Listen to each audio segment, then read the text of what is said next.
Hello guys, my name is John Michael Reyes and we're here to try to understand the chapter 3 packet tracer activity. To be specific, it's in 3.2.4.6 chapter. The name of the packet tracer is investigating TCP, IP and OSI model in action. Then as you can see, this is the objectives. Part 1, examine HTTP web traffic, and part 2, display elements of the TCP protocol suite. So for that, then background, this simulation activity is intended to provide a foundation for understanding the TCP IP protocol suite and the relationship to the OSI model. Simulation mode allow you to view the data content being sent across the network at each layer. As the data moves through the network, it is broken down into smaller pieces and identified so that the pieces can be put back together when they arrive at the destination.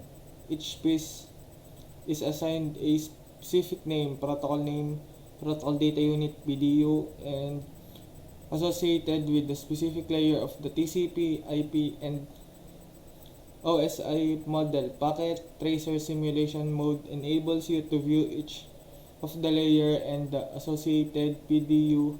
The following step leads to the user through the process of requesting a web page from server by using the web browser application available on a client PC. Even though much of the information displayed will be discussed in more detail later, this would be opportunity of the packet tracer and be able to visualize the encapsulation process. So the part 1 would be examine HTTP web traffic. Then the step 1 would be switch from real time to simulation mode.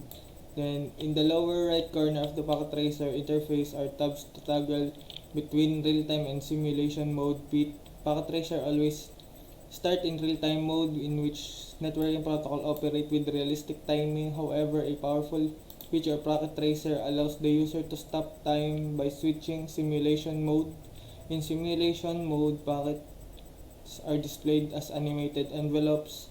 Time is event driven and the user can step through networking events. So click the simulation mode icon to switch from real time mode to simulation. So you can see the real time in here and the simulation, so we need to click the simulation mode. And after that, this are the simulation mode. Then after that, select HTTP from the event filter list filter. HTTP may already be the only visible event.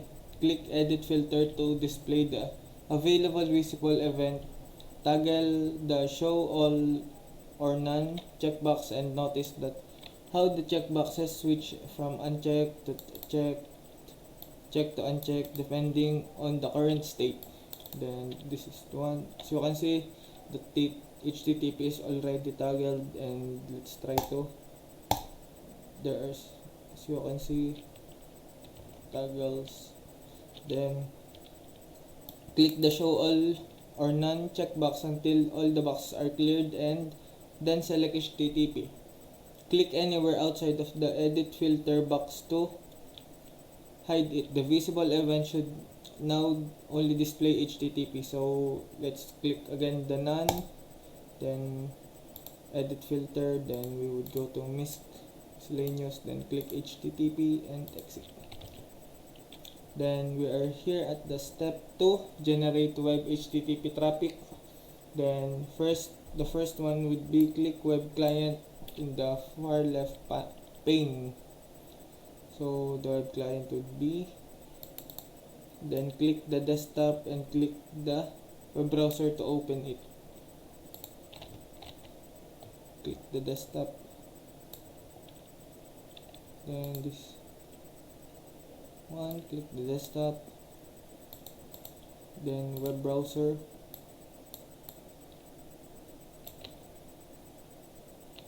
then after that In the URL field, enter www.osilocal and click go. So let's copy this osilocal, then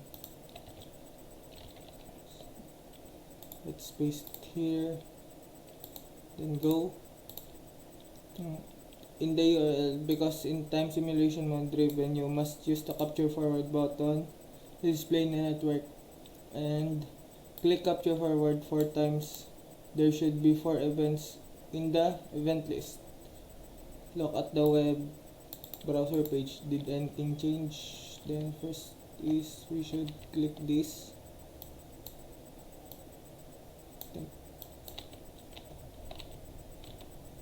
Let's see if anything changed.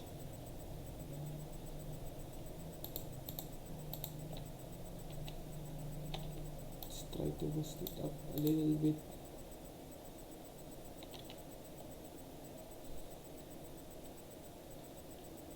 Home name unresolved. I think it's not the one that should display.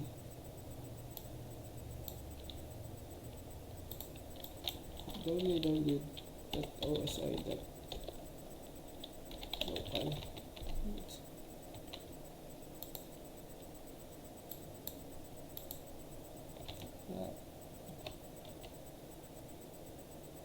Then that's, yep, it worked. Then it shows that web server, you successfully access the home page for web server. So then we are in the step 3, explore the content of HTTP packet. Click the first colored square under the event list info column. May be necessary to expand the simulation panel or use the scroll bar directly below the event list. Then the PDU information at device web in this window there are only 2 tabs, the OSI model and outbound PDU. And for inbound PDU details, when an event is the last event in the stream, only OSI model and event are displayed. Then first we will click in this window there are only 2 tabs. We'll click the first, I think it's this. Then after we click it, we can see the OSI model and the PD outbound, but there are 2. Then ensure the OSI model under the outbound is highlighted. Then this one is the layer 7. There's no text in the layer 7, but I think it should be HTTP. Then after that, let's try to check the other, this one.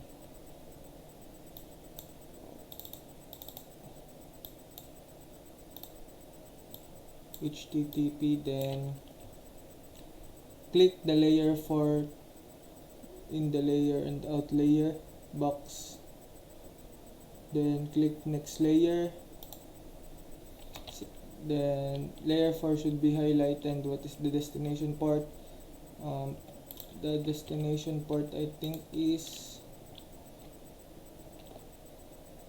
value. The destination port value is 192.168, or oh no, it's the IP address. I think the destination value is 80. Then click the next layer. Then what is the destination IP value? The destination IP value is the 192.168.1.254. Then if you click again the next layer, what information displayed at this layer? The next hop the next hop IP address is a unicast. The ARP process looks it up in the ARP table. The next hop IP address in the ARP table. Then MAC address to the other one. The device encapsulates the PDU into Ethernet frame. Then click the outbound PDU details. After that, then this second next instruction, click the next colored box in the event list info column on layer 1. So this one, I think. The device is only moving the frame from the buffer and play. Layer 1 is active. Yes, it is the only one who is active. The first layer, the physical, I think, physical layer. Then advance to the next HTTP box event list and click the colored squared box. This contains the in layer and the out layer. Then let's try. Oh, yep, it contained the in layer and the out layer. Notice the direction of the arrows directly under the in layer columns. It is pointing upward, indicating the upward motion or the upward direction is somewhat where it is traveling. It is somewhat how the packet has been transferred. Then scroll through these layers and making notes of the items.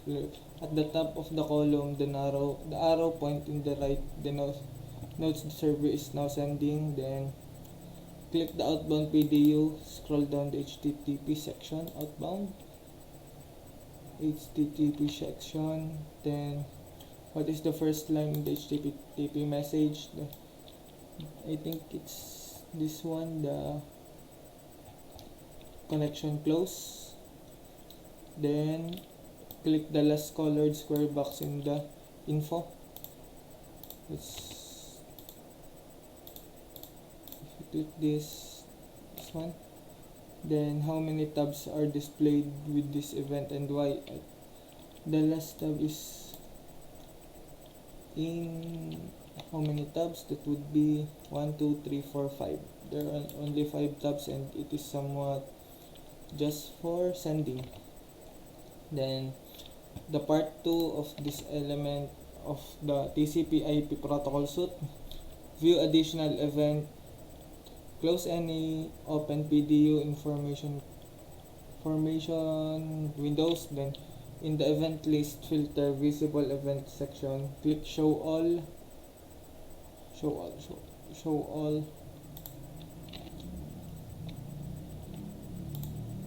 Then we can see there are so many ARP, DNS, HTTP, TCP, and then if the address resolution protocol is listed, it searches MAC addresses. DNS is the one that makes the www.osi.local in an IP address. Then these protocols have been mentioned previously. Then let's proceed to other.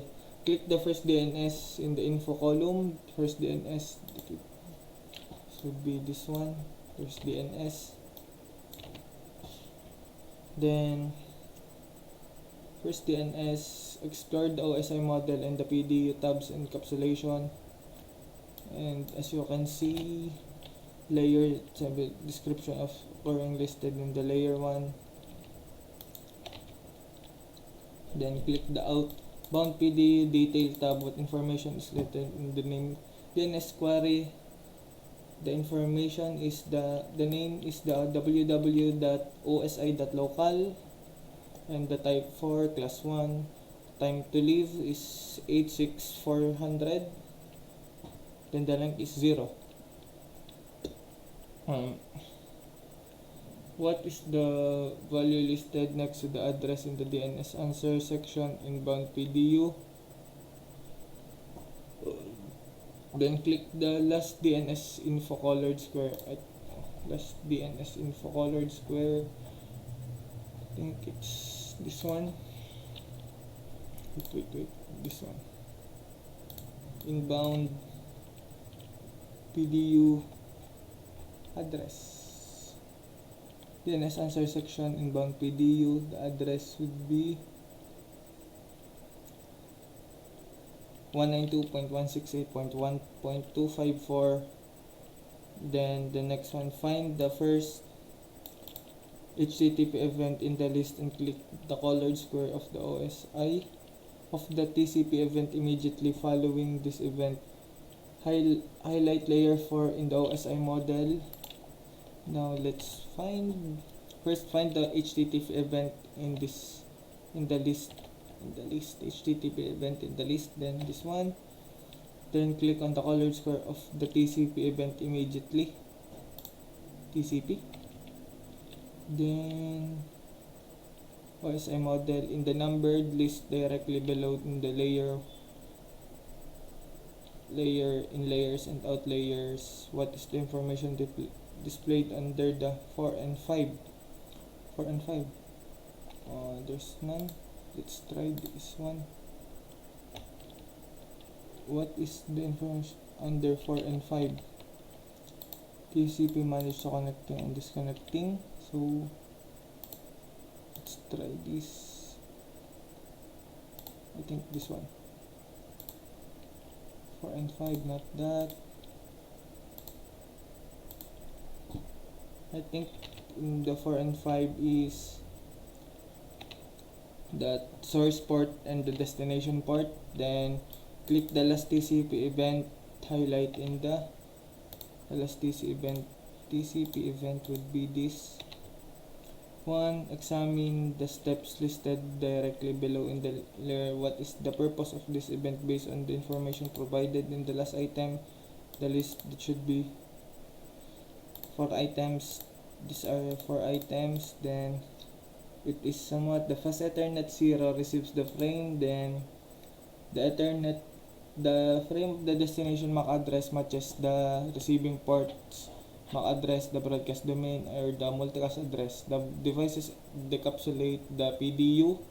Then these are the IP header source, the IP address 192.168.1.1 with the destination IP 192.168.1.254, and the TCP source port is 1025, and this in layer 4 it is somewhat where the TCP acknowledge or act segment on the connection, or I think the other stuff. Then that's all. Thank you.